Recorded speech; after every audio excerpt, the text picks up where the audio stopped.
que dá para a gente, e pedindo para a espiritualidade a vida que possa estar nos envolvendo, que a gente possa estar sempre fazendo o estudo da maneira mais franca, mais direta, mais aberta, do que aquilo que a gente precisa estar ouvindo, né? Não o que a gente quer falar, mas aquilo que é preciso a gente estar estudando junto. E 74 anos, não são 74 dias, né? 74 anos, quando a luz se acende, a gente tem que primeiro manter a luz acesa, depois levar a luz adiante.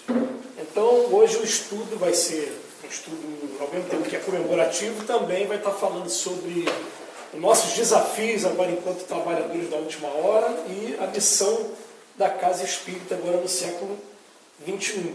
Recebemos recentemente uma mensagem do Espírito Dr. Erdo, ele falando que a crise que pegou o nosso país, de 2013 principalmente para cá, quando começaram as obras para a Copa do Mundo, elas desequilibraram muitos trabalhadores, né? Muitas pessoas desestimuladas e muitas pessoas que realmente estão sendo vítimas dessa crise mesmo, realmente não está sendo por acaso. Quando você começa a ver faltar alimento na mesa, faltar como você prover a sua própria vida, o que acontece? Os trabalhadores entram realmente em desequilíbrio.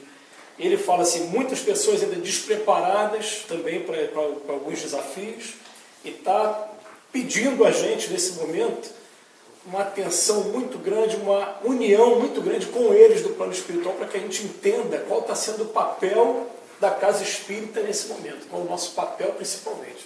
Porque enquanto trabalhadores da última hora, esse livro aqui, que vai ser o livro que eu vou me basear no estudo, foi um livro escrito na virada do século, Seara Bendita, escrito por irmão Sidufo, mas coordenando o trabalho de vários espíritos, porque tem muitos espíritos que dão mensagens sobre o movimento, né? Tem uma mensagem de Bezerra de Menezes que ela é contundente, ela fala assim, ao espírita do século XXI não é mais admitido que ele se limite a vir a casa só assistir palestra. Está na hora dele começar a compreender o processo de regeneração que o nosso planeta vive, ele encontrar o lugar dele, onde ele está ajudando no processo de regeneração. Então a gente começa vindo à Casa Espírita, começa sendo alimentado desses conceitos novos que vão revolucionando a nossa vida, né, vão modificando a nossa vida, mas tem uma hora que a gente começa assim, o que eu posso fazer pela Casa Espírita, o que eu posso fazer pela comunidade que eu estou inserido. Olha só uma mensagem, vocês terminaram de ler aqui a página inicial, que para mim foi uma surpresa, vocês usaram, né? Até a matéria que ele pediu para eu escrever, né, como página inicial, mas a gente vai ver aqui um momento em que o Espírito fala para a gente, chegou a hora que a gente tem que promover as nossas casas de posto de socorro e alívio a centros de renovação social no mundo. Está cobrando da gente um pouquinho mais. Então, para a gente poder fazer um estudo assim, de maneira mais direcionada, vamos por etapas então. Em primeiro lugar, vamos procurar compreender o que é que os mentores espirituais, esses espíritos, estão falando sobre o movimento espírita na Terra. O que é o movimento espírita na Terra? E baseado nesse livro, antes de começar a tratar desse livro, eu trouxe aqui uma mensagem de Leopoldo Machado, espírita, quando estava encarnado ainda, um dos livros que ele escreveu, chamado Cruzada de Espiritismo de Vivos, que ele chama a atenção para o seguinte, ó, coube aos espíritas do passado o desbravamento do terreno, para a difusão do que se vê aí em nome do Espiritismo. Erram os espíritas do passado, entretanto, se estacionarem dentro dos seus pontos de vista, de suas intransigências e intolerância. Porque 90% do que temos conhecido, ele está falando da década de 40, 50, tá? 90% do que temos conhecido continua pensando que o Espiritismo deve ser hoje feito e propagado como era no seu tempo. Que em 50 anos de evolução, a doutrina nada evoluiu nos seus métodos de prática e de propaganda. Sabemos de um centro espírita de 53 anos de existência que ainda faz hoje o espiritismo que se fazia no seu início. Será isso possível dentro de uma doutrina evolutiva no tempo e no espaço, do qual se disse a primeira palavra nunca se dirá a última? Dentro de uma doutrina que terá até mesmo que se modificasse alguma coisa certa e lógica surgir contrária aos seus postulados? Está chamando a nossa atenção de que nós estamos debaixo da lei de progresso. As nossas casas espíritas também estão embaixo da lei de progresso. Então a gente vai se adaptando o tempo todo. O que a nossa casa espírita deve fazer nesse momento? Aí vem as mensagens que, eu não vou ler o livro, eu tive cuidado de separar aqui algumas para a gente, em primeiro lugar, Bezerra de Menezes, ele vem tratar aqui, né? Quando a doutrina espírita surgiu para a gente? Qual foi o ano? 1857, lançamento do Livro dos Espíritos. Aí de lá para cá, o doutor Bezerra de Menezes divide em 3 etapas. Ou melhor, cada etapa de 70 anos. Diz que a gente está na terceira etapa, não é 3 etapas não. Dá para ver a quarta, quinta, sexta, né? Ele fala assim, qual foi a primeira etapa? De 1857 a 1927, os primeiros 70 anos. O que estava acontecendo? Período de consagração das origens e das bases que assentam a doutrina.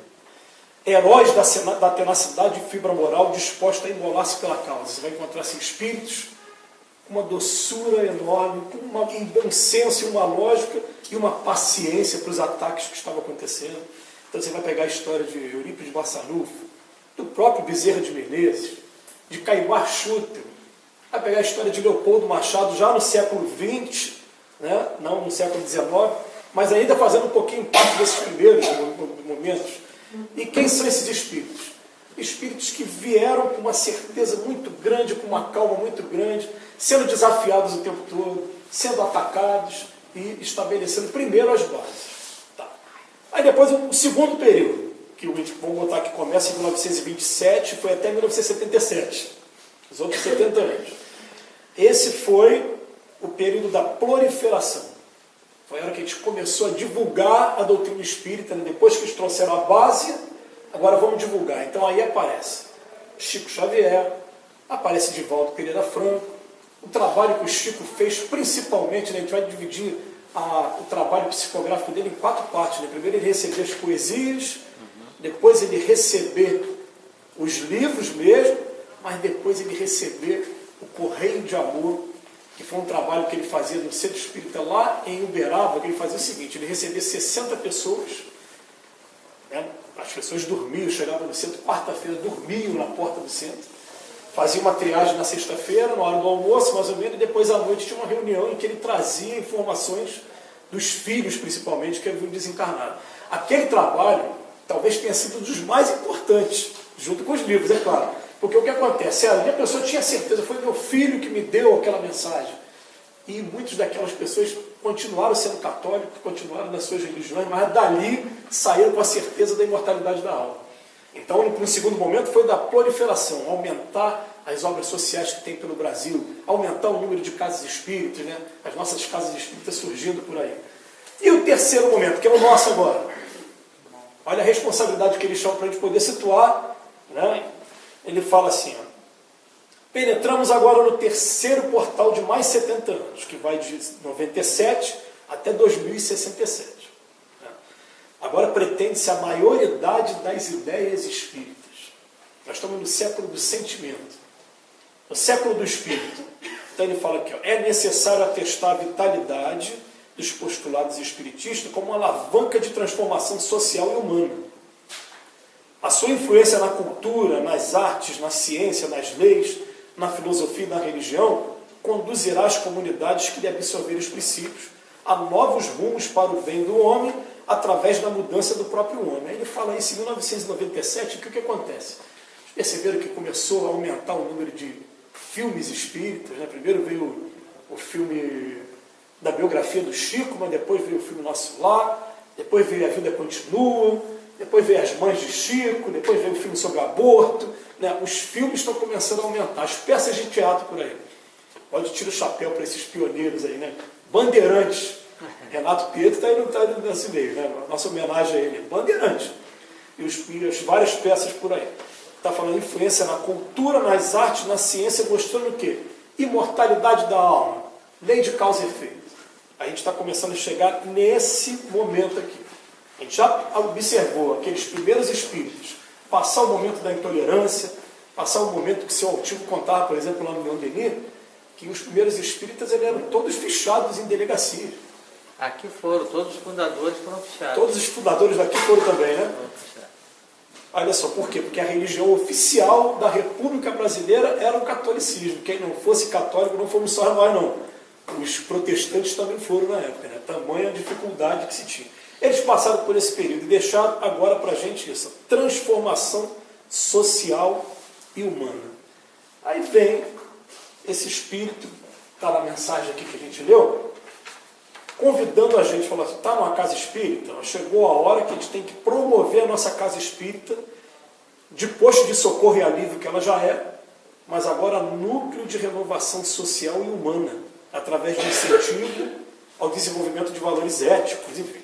O que significa isso?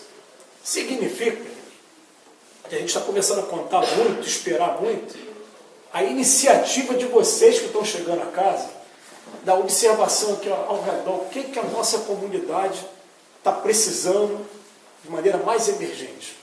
O que a gente pode começar a fazer?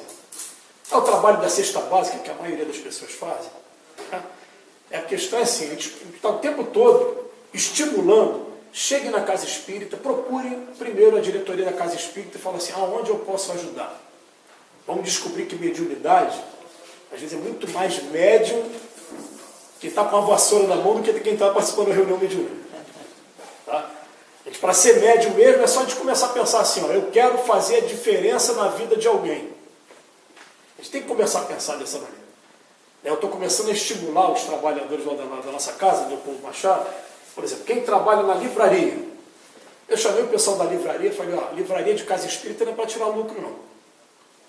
Livraria de casa espírita é para divulgar a mensagem.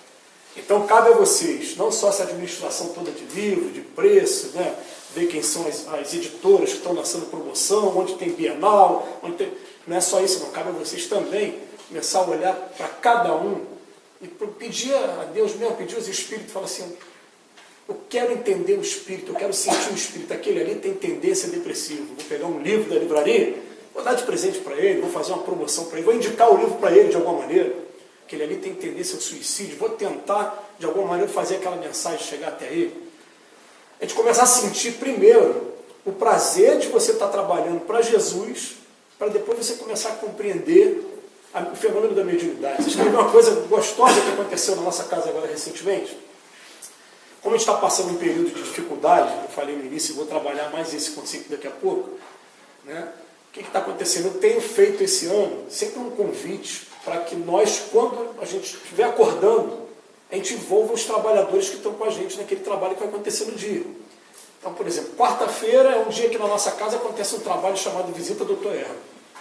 A gente vai para a casa de pessoas que estão enfermas ou que estão muito idosas, não podem ir até o centro tomar passe. A gente vai na casa das pessoas.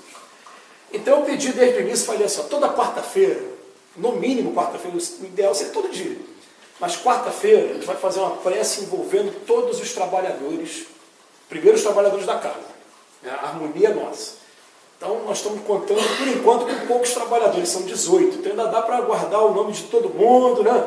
E até que quando a gente conhece a casa da pessoa, né, a gente faz a nossa prece, envolve a pessoa, a família da pessoa, tá, tudo bem. Olha onde eu vou chegar. Hein? Aí de um tempo para cá, depois que foi feito isso, eu falei, agora vamos começar a fazer o seguinte, toda quarta-feira, quando a gente primeiro vai envolver os trabalhadores, depois vamos envolver todos aqueles que vão ser visitados também. Mas às vezes a gente tem que falar, vamos aprender a fazer prece, olha como é que se faz a prece nesse caso. A gente já não sabe o endereço de todo mundo? Então vamos imaginar a gente entrando no endereço da pessoa. Então eu acordei agora, 8 horas da manhã, vou fazer a minha prece. Aí me veio na cabeça uma senhora chamada Edneia, vem agora por intuição, tá? que é assistida nossa. Então eu fecho os olhos, eu me imagino junto com o grupo espiritual indo até a casa da dona Edneia, é uma avenida que ela mora, tem um portão, eu abri, desci 3 degraus, entrei na avenida, a terceira casa é a casa dela, entrei na casa dela, dona Edneia, vou lá dar um beijo nela, comecei a fazer isso.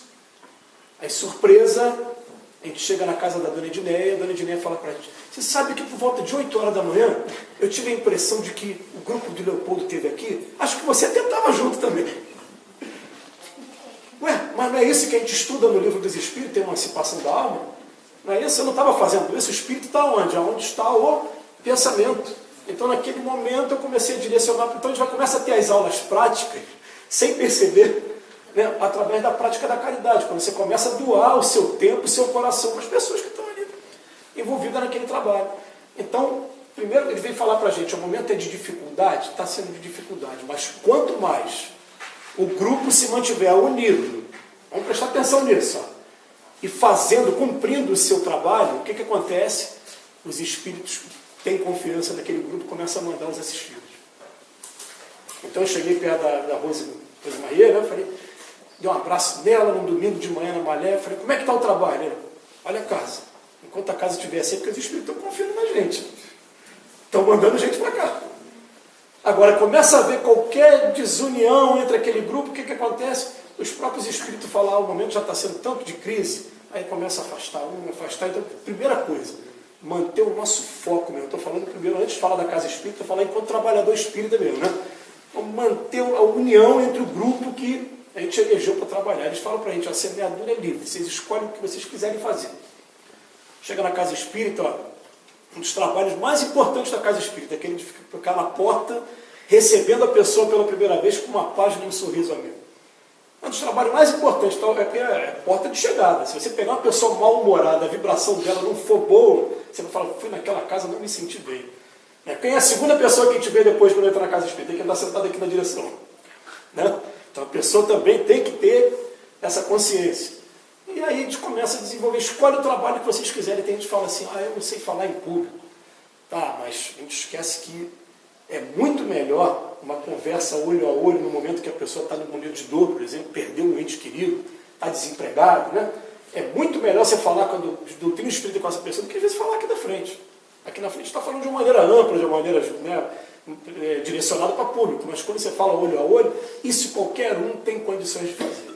Aliás, Chico Xavier, em um momento no programa Pinga Fogo, ele fala assim, as nossas mensagens, as mensagens dos espíritos através de mim, sua quase totalidade, mais de 90% era mensagem dentro da doutrina. Os espíritos superiores não interferem no livre-arbítrio das pessoas, não. Então a pessoa chega perto de mim no atendimento fraterno e fala assim, eu estou desempregado.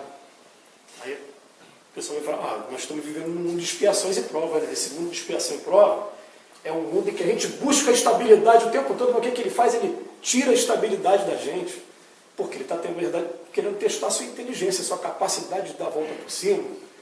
Não é? É isso que você pega a lei do trabalho no livro dos Espíritos, o que eles falam para a gente? O trabalho aqui na Terra para a gente chega a ser também uma expiação. Estar encarnado é uma expiação, porque enquanto espírito eu consigo ficar do outro lado desencarnado, na janela vendo a banda passar, igual dizia o poeta lá, né? Mas quando eu encarno, aqui eu sinto calor, sinto frio, sinto fome, aqui eu tenho que trabalhar. Quando eu trabalho, eu estou exercitando a minha inteligência. Aí depois que eu desenvolver a inteligência, por que eu sofro? Aí eu começo a desenvolver a moralidade. O espírito precisa dessas duas asas, né? Inteligência e moralidade. A gente precisa estar passando por isso aqui na Terra, enquanto a gente estiver aqui na Terra. Então os espíritos vêm falar para a gente, a semeadura aqui é livre, escolham o que vocês quiserem, mas tomem a iniciativa também de trazer trabalho para a casa espírita também. O que a casa espírita já tem? Eu vi que tem um montão de atividade legal. Vocês têm até mais atividade que a gente.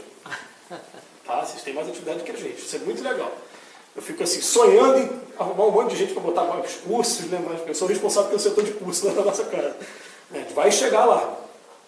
Mas é gostoso quando a gente está aqui na frente, chega alguém perto da gente e fala assim, eu queria muito botar um curso de corte de cabelo. Posso? Pode. Vamos fazer uma divulgação primeiro, vamos marcar um dia, um horário, e vamos dar o apoio para a pessoa. Aí a pessoa vem. Vai ter coisa que alguém vai trazer e vai falar, não, isso aí já não está muito de acordo com a atividade fim da nossa casa, não. Né? Mas tem várias dessas que podem. Na minha casa espírita, quando cheguei lá, a primeira coisa que eu fiz, eu quero dar o curso do livro dos espíritos. Aí o espírito falou para mim assim, calma, começa porque é o espiritismo primeiro. História do espiritismo primeiro. Eu fiquei 2 anos dando esse curso. Aí depois, vamos entrar no livro dos espíritos agora? Vamos embora, livro dos espíritos. E a gente começou, mas a vontade veio daqui. Aí de repente um amigo meu, eu estou usando o exemplo pessoal, o Divaldo fala isso, né? Quando a gente fala da gente, a palavra tem mais força. Né? Aí o que acontece? É um amigo meu em depressão, com 60 anos de idade. Aí fui na casa dele e falei, eu sou em depressão, peraí. Você trabalhou na educação a vida inteira, é professor? Como é que pode ser professor? Você trabalhou na parte mais nobre, como é que você está com depressão? Porque eu passo ali em São João de Meriti, ele é morador de São João de Meriti, eu vejo um montão de morador de rua, que não parece uma praça de guerra, eu nunca fiz nada por ninguém. Eu falei, é por isso? Então vamos fazer. Eu não sei cozinhar não, mas o pão com mortadela te garante, né? Pegar o pão e cortar e vamos para o domingo para entregar a comida na rua? Vamos embora. Aí ligo para um outro amigo meu, Alexandre, que hoje é trabalhador da Casa Espírita, na época era testemunho de Jeová, olha só. Meu espírito. Aí liguei para o Alexandre e falei, Alexandre, nós vamos entregar a comida na rua. Ele é mesmo? Peraí, aí dá uns 10 minutos, telefonou de novo, falou, minha mãe vai fazer um panelão de sopa. Eu falei, ué, era pouco mortadela, virou panelão de sopa. Aí eu fui na praça, lá comprei aqueles copão de açaí, aqueles, o pessoal bota açaí que é transparente, deu tudo errado, que eu botei um em cima do outro e entornou, deu tudo errado, mas era para começar, a gente estava saindo do zero, né? Enchemos aquilo, fomos para a rua e começamos a entregar comida. Esse trabalho até hoje está na nossa casa, acontece toda quarta-feira também. Começou, e agora é toda semana, né? Era uma vez por mês no início. Aí a gente começa a fazer esse trabalho e daqui a pouco vem a espiritualidade dizer para a gente o seguinte, você chega no morador de rua, você não está tendo a menor preocupação se ele vai virar espírito ou não. Você vai chegar perto dele e simplesmente falar para ele assim, quer jantar? Ele vai dizer, quero. A gente aprende com uma coisa, quem trabalha, por exemplo, com a Condessa Paula, né, o Centro Espírita Condessa Paula, trabalha com morador de rua. O morador de rua, a gente não pode ficar dando abraço deles, não. Eles podem até agredir a gente. Quando eles pediram um abraço, a gente dá um abraço deles. Mas a gente vai chegar primeiro perto deles e quer jantar? Quero. Se pedir uma prece, então, aí ganhamos um dia. Vamos fazer a prece com ele, né? Aí daqui a pouco os espíritos vão contar para a gente que ele tem os amigos dele espirituais. Quando terminava o trabalho da comida, eles seguiam a gente para saber de onde a gente era. Ah, eles são do Leopoldo Machado. E muitos dos espíritos que estavam do lado deles se tornaram trabalhadores do Centro Espírita Leopoldo Machado, para do nosso trabalho. Ah, então peraí, quando a gente começa a fazer a diferença na vida das pessoas, a gente está fortalecendo a nossa casa espírita. Então vale a pena a gente começar a tomar a iniciativa de, peraí, eu quero fazer um trabalho assim na minha casa. Posso fazer? Um trabalho que eu tomei iniciativa também, eu junto com outro amigo lá. Vamos montar um curso preparatório para concurso público dentro da casa espírita. Vamos embora? Vamos embora. Até o Adriano, né, que fez parte desse trabalho.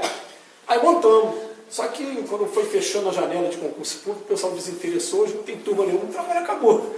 Mas ali era um trabalho que a gente começava a fazer, dava aula de direito, dava aula de português, dava aula de não sei o quê.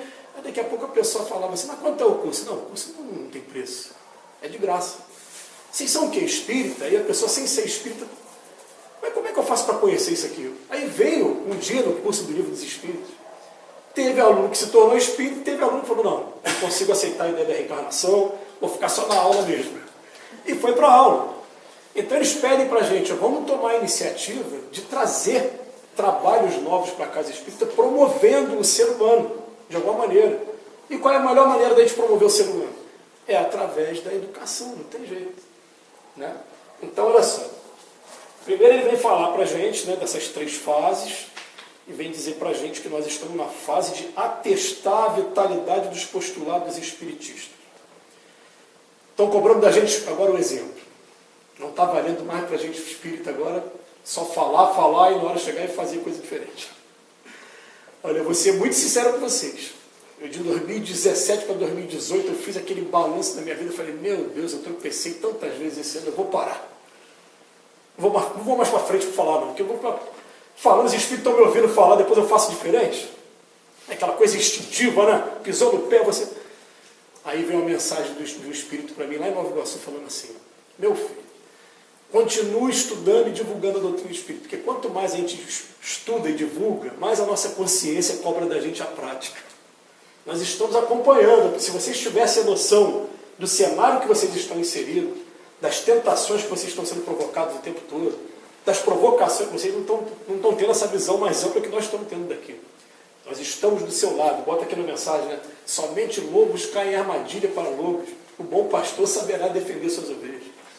E eles falam para a gente ainda, para encerrar essa primeira parte, ele fala assim, está na hora da gente sacrificar nossas preocupações fúteis, vamos colocar uma coisa na cabeça, espíritas, carrega a tua cruz e segue-me. Chico Xavier falava assim, ó, meu primeiro compromisso é com a minha família. Somente no ano de 1969 eu me senti à vontade para sair de Pedro Leopoldo e ir para Uberaba me mudar. Por quê? Todos os meus irmãos e os filhos dos meus irmãos já haviam crescido, casado, tomado suas responsabilidades. Enquanto havia um ainda sobre a minha responsabilidade, eu não me sentia à vontade ainda para sair da minha casa. Todo mundo cresceu, acabou a minha responsabilidade para a família. E tem gente que fala assim, o Chico era mole, ele não casou, ele ficou 14 irmãos. Em determinado momento da vida dele, só ele trabalhava e levava o dinheiro para dentro de casa. O pai adoeceu, só ele como arrimo da família. Então a primeira obrigação nossa, enquanto espírita, é a nossa família. Se tiver, fugiu o nome agora, aquele Fugiu o nome agora, culpa, dolo, se tiver de maneira culposa, não me fugiu agora o nome, dolosamente, vou botar aqui dolosamente. Se estiver menosprezando a responsabilidade que você tem dentro da sua casa, vai estar errado. Os livros mais recentes agora de Irmã Dufour vem falando que Eurípides Barçanufo montou o Hospital Esperança só para receber espírita que está desencarnando totalmente desequilibrado. Achou que fugiu dos compromissos do lar para dentro da casa espírita e achou que estava fazendo um bom negócio. A primeira responsabilidade nossa é na nossa casa. Ele fala assim, ocupações fúteis. As ocupações fúteis eu comecei a ver, peraí, aquela hora que eu estou vendo novela, eu posso abrir mão de ver novela. Porque eu sou filho de mineiro com cearense. O mineiro com cearense, tanto um como o outro, gosta de um joguinho de baralho, né? Quem conhece aquilo, eu falei, eu continuo gostando. Mas agora, no momento que eu estava jogando, eu estou indo para a casa espírita, tentar fazer alguma coisa. Por mim, em primeiro lugar, e pelo próximo. São as ocupações fúteis. Agora, aquelas que são de responsabilidade mesmo, minha filha precisando de mim para fazer uma prova, precisando de mim para conversa, um parente meu precisando... Não, isso aqui, vocês me desculpem, mas eu tenho que dar prioridade aqui para poder ficar bem equilibrado dentro da casa espírita. Primeira responsabilidade nossa família. Em segundo lugar, Chico Xavier também fala, é com a sociedade. O espírita não está convidado a abandonar as responsabilidades dos trabalhos da sociedade para vir para a casa espírita também não. Ele até fala assim, quando ele se aposenta, eu não falei para vocês que era possível ser médium e ser um profissional? É só você ter a disciplina do tempo. E, gente, vou falar uma coisa para vocês. O Chico Xavier, ele trabalhava das 8 às 5, como todo mundo aqui, a maioria de nós, de 8 até as 5. Quando ele morava perto do trabalho, ele levava 15, 20 minutos para chegar em casa. Quando dava 5h30, ele entrava no quarto e começava a psicografar até 1h30 da manhã. Ele psicografava, passava limpo, datilografava e mandava para a FEB. Participando, inclusive, dos assuntos da família, porque a mediunidade de psicografia dele era psicografia mecânica. Ele, às vezes, a mão estava aqui, ele não estava nem tendo consciência do que a mão estava fazendo. Aí o irmão caiu no chão, ele, meu Deus, a mão está aqui trabalhando. Parava tudo, participando da família, dos assuntos da família também. Disciplina de tempo. É claro que cada um de nós aqui, né, fica, eu estou muito longe dessa disciplina, tem muita coisa que eu poderia fazer. Não. A gente olha para trás do que era antes, o que é hoje, já está bem melhor. A gente já está ocupando melhor o nosso tempo. Já estamos numa segunda-feira à noite aqui na casa, ouvindo uma palestra, né, comemorativa, legal. Então, esse é um convite para a gente enquanto trabalhadores da última hora.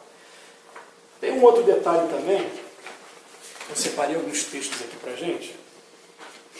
Olha só, a importância da casa espírita. Um texto de Odilon Fernandes, que está no livro Mediunidade, Perguntas e Respostas. Ele vai falar assim, o lar, sem dúvida, não é o ambiente apropriado para atividades mediúnicas, que envolvam doutrinação de espíritos sofredores, espíritos que, uma vez para ele atraídos, nele deliberem instalar-se por tempo determinado, exercendo indesejáveis influências, principalmente sobre crianças e adolescentes. E ele chama a nossa atenção, fala, a não ser para o exercício regular da tarefa psicográfica, do contato com os espíritos orientadores do médium, ou, quando necessário, a benéfica providência do passe para esse ou para aquele que de fato esteja necessitando de sua assistência, nenhuma outra atividade mediúnica de caráter permanente deve ser dentro da casa, tem que ser na casa espírita. Então vamos primeiro dar uma dissecada nisso aqui. O que ele fala aqui? Tarefa psicográfica, ele abriu exceção. Né? Mas vamos lembrar de uma coisa aqui, tanto Chico como Divaldo, o Chico fala que ele, com 17 anos, recebeu a primeira mensagem. Dos 17 até os 21, ele ficou exercitando dentro da casa espírita, não era na casa dele não. Quando chegou